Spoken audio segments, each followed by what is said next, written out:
Mina kõnnin ringi Tartu botaanikaaedis. Kuna minul see kevad ei olnud võimalik enda näppe mulda pista, sest kolisin ära linna ja peenart enam mul ei ole. Seda peaksin käima vaatamas lihtsalt rannus, kust määrad. Aga botaanikaaed on selliste taimedega, nagu ka minul peenras kaldapealsel teel kasvasid.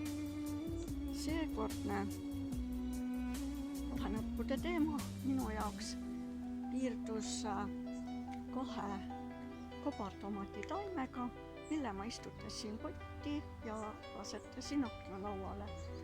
Ja lisaks panin ka mõned salatid kasvama.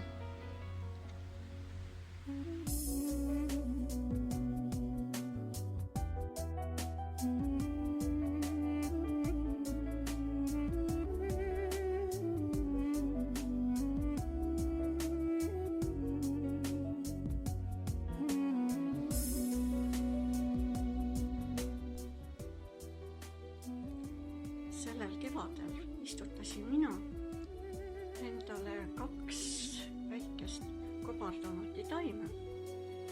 Panin need aknalaua peale, mille kohta, kui ma turu pealt need ostsin, siis selle kohta ütles müüja, et need taimed kasvatavad endale külge lausa 600 tomatit. No, mida ma ei tahtnud esialgu küll uskuda, aga ta näitas lausa paberit.